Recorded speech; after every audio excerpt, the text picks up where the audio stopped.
Great. Good morning. How are you, everybody? Good. That's good. That's loud enough. I'm John Sumser, and I'm the principal analyst at HR Examiner, and I am going to try to cram a lot of stuff into a little time, and I hope that you can follow along. At the HR Examiner, I run a small industry analyst firm that's right now almost exclusively focused on intelligent tools emerging in HR technology, and recruiting is by far the largest subset of that. You might take a look at the HR Examiner site sometime. We have a weekly newsletter. There's a bunch of industry analysis, so if you wanted to go deep on these topics, we've got reports. There are a couple of podcasts a week. We've got a board of 25 editorial advisors who produce cutting edge content about the state of HR and HR technology. So I wanted to start by giving you a sense of the overall landscape. It's been the case for, I don't know, I've been looking at recruiting and recruiting technology for maybe 25 years now. And it's been the case almost all of that time that you could imagine recruiting as a standalone function that's not related to the rest of the HR department. And what's happening as the result of the price drops in processing and storage is that all of HR technology is sort of becoming one thing, because for the company, the data set is becoming the most important asset. So I just wanted to give you this big picture of HR tech as we get started talking about the littler pieces, talent acquisition, and then we'll get down to the implications for recruiting and for college recruiting.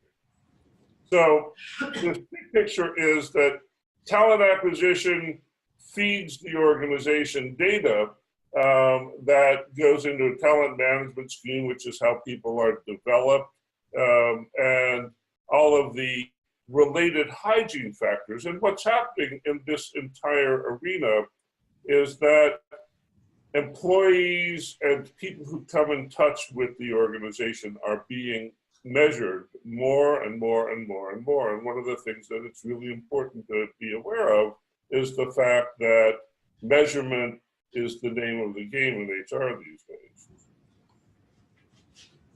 So recruiting has exploded over the last decade from send some resumes. Well, when I started, just before the job boards really took off, recruiting was the college recruiting department, which was sort of, in the loosest terms, it was a way to go out and network in a very select small group of schools. The regular recruiting department, which was sort of a resume processing operation that led to interviews and hires. And today, there's technology in all of these different facets of the recruiting process. You've probably seen some or maybe even most of these things on this spiral, but recruiting has become a complicated technical discipline that's run by specialists whose expertise may not overlap. So one of the things that you'll encounter is for every one of these boxes, it's just like a department in a university, right? The thing that's right next to the department is the wall between that department and everything else.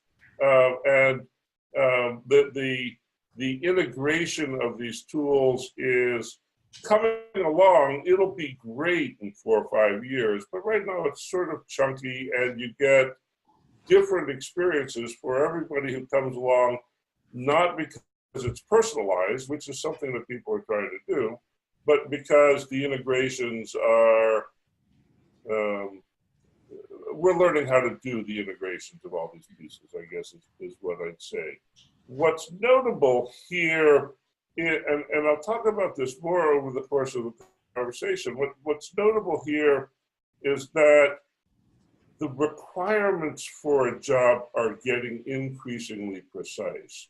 The the single biggest consequence of the introduction of, I don't like the term artificial intelligence, but that's what people are calling it. I say intelligent tools because it's not much more than math. The consequence of what's going on is that requirements are getting more rigid. Really great machine learning learns from lots of examples what the precise requirements are. Machines are not flexible yet. Machines are really, really good at providing precise rules and constraints. And so what you have to watch is that the lines that mark whether or not you're in and out for consideration when you go through the machine are very stringent and increasingly so. That's the downside of the new technology. The other thing that's worth noticing about all of these boxes is that you can understand almost all of them as a measurement device, right? So assessment, screening, sourcing for sure, but social recruiting and social media becomes a measurement device. It's part of the data aggregation of the candidate. Job distribution tools help the employer understand what works and what doesn't work for job ads. Employment branding, if you were to look at the I'll say control rooms, it's probably more descriptive than the reality.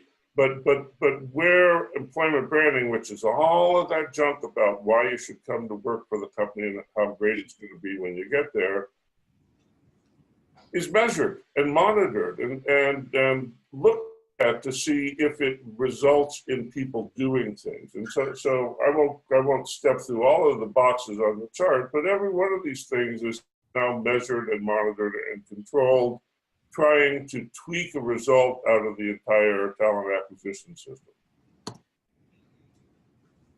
This is my favorite slide.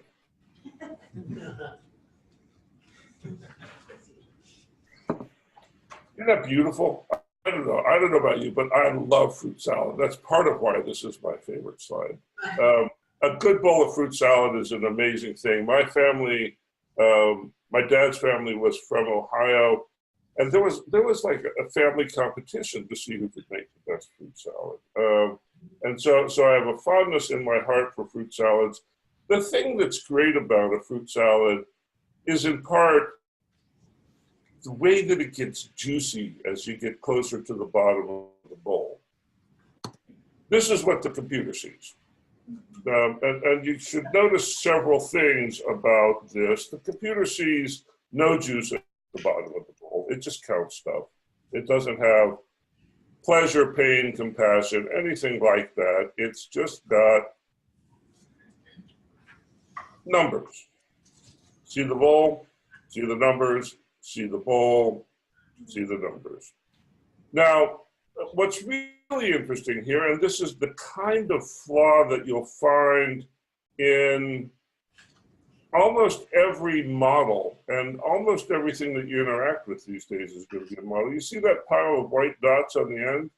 Well, that's not fruit, that's the polka dots off the bowl.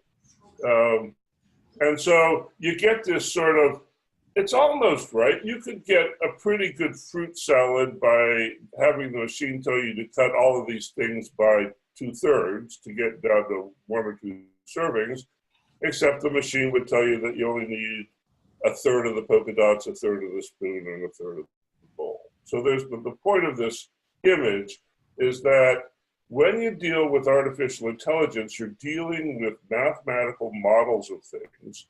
And the mathematical models of things are probably more precise than they need to be, and they are probably less useful than they purport to be. So one of the things that people on the other end of this, the recruiters and HR departments, are having to learn about is how to argue with the machine. Because if the machine were evaluating this fruit salad, and it had some fruit salad candidates coming along, and this was the set of requirements for the fruit salad, it might disqualify somebody who only had half the number of polka dots, or who had a yellow bowl, or who had a fork, or didn't use whipped cream. And the requirements become quite precise, and the machines are scoring great big piles of resumes. And so when something is left out, you fall down in the rankings. And it may be that what's being asked for and measured is white polka dots on a bowl rather than the problem is. So it's already happened. Part of, I'm not at all clear, and maybe we can get a little bit of this at the questions, but I bet that you don't know that recruiting is already transformed, that every aspect of recruiting is already different. And these 30 categories of tool, there are software vendors in the market, many, there's 650 of them, who are selling these sorts of tools with intelligence embedded in them. And what intelligence tends to mean is it's either machine learning, which is prediction based on the accumulation of cases, or natural language processing, which is turning text into math. And with those two tools, all of these things get done. There are some amazing things. You might, because it's interesting, take a look at Textio, textio.com. It's a tool that audits your job description for its implicit, it's not really bias, but its implicit capacity to attract, on a gender level, males or females. And so it'll score the job description in a way that allows you to improve the mix. And so at that very fundamental level, what does the job description read like? What does the job ad read like? Intelligent tools are making it so that the text itself has measured and monitored attraction capabilities. So the game has changed, and here's what you need to know about the fact that the game has changed. If it isn't in every employer that you interact with today, it'll be in every employer that you interact with tomorrow. And that's bias mitigation as a technical challenge is front and center. And that means all of the ways that people have been evaluated in the past are now being shifted to account for desired levels of diversity. And it isn't as overt as calculations for quotas, but there is a distinct and strong technical emphasis to take the bias out of decision making and give you something that resembles an objective standard. And one of the things that gets talked about every single time is the fact that the name of the college is a bias marker. And so you should understand that in the world of recruiting technology, the college that you come from indicates some kind of bias. It's most acute in the Ivies, but this thinking is being applied to colleges in general, and it's part of a larger trend to look at skills rather than degrees. We can debate really hard whether or not that's a good idea, but that it's happening is not debatable. What this means is that the rules for competition, who's going to be the person to get the job, whose resume gets to the top of the pile, they're changing now. And they're changing rapidly. What a resume means is changing very, very rapidly. And for the time being, maybe the next 5 to 7 years, exactly how your resume will be treated when it hits the system is going to be in flux. And there are going to be grand experiments with automated recruiting that result in train wrecks. And so we're going to learn in a kind of a lumpy process as a culture how the social contract for recruiting actually works. Part of what's really important here is that data comes from many, many places. It's not just your credentials as you submit them, but social media and all sorts of other components. There's a tool out there called Engage Talent that's amazing, and it will measure the likelihood that you are willing to take an offer. And it measures the likelihood that you are willing to take an offer by taking hundreds of variables and assembling them into a prediction about your relationship to this particular offering. And so when people look to make the decision, they'll start with lists that are determined by who's most likely to accept the offer. And I can't tell you today how you would control the machine's perception of the likelihood that you'll take an offer. I don't know if you've been teaching your students to use search engine optimization in their resumes, but that's a fail going forward. That kind of thinking, which resulted in resumes being stuffed with keywords, doesn't make any sense any longer because that's not how the machine processes things anymore. That worked in an era where search was operated with keywords, but search isn't operated with keywords in these new tools. Search is operated with the machine's assessment of what's in the resume. So that means that as you teach people how to assemble their resume, over time you're going to have to change that. It can't be a fixed component of a curriculum. It has to be market sensitive and about what's in the market today. All of the places that are really interesting are going to have rapidly evolving recruiting technology. And I'm sure you're already doing this, but the new kinds of work that are emerging, which have to do with the management and utilization of the output of these intelligence systems, it's going to be an interesting time. We're going to have the jobs before we know what they are. I was just talking with somebody the other day who's hiring for an HR storyteller, and the HR storyteller looks at all of the aggregated people analytics data and uses it to tell stories to employees about how they're doing, and uses it to imagine new ways of employee experience, and then leads a technical team to execute that employee experience. So the job is imagining an experience from data, talking to people about it, and then putting that experience in place with the technical team. And I don't believe I've ever heard of a job like that before, but I think there are going to be a lot of them.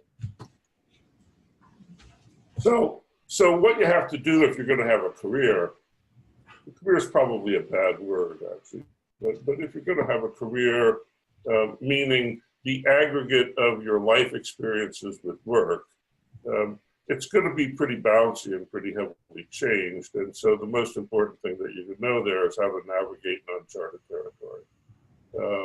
The cleanest thing that you can have when you're navigating in uncharted territory is some idea of what you want and some method for getting to figure out what you want when you've forgotten what you want. When you move forward here, you're not talking to recruiters anymore, you're talking to machines, and the machines get your material in advance of the recruiter, and if the machine doesn't like you, you don't get through. This means starting earlier in the development of credentials and manicuring social media. It probably means having separate professional and personal personas. I'm not sure that that's that new to your clients. It means that people who have groomed themselves by the rules, you know, the classic high achiever, over 4.0 high school grade point average, really doing well in college with all of the boxes ticked. Some of those people are going to fail in ways that are surprising, and you need to be prepared for that, because the anti-bias mechanisms are going to start to watch for things like that. And then matching is going to be harder. So that's the 20-minute version of AI in recruiting. I could give you a 5-hour one someday, you know.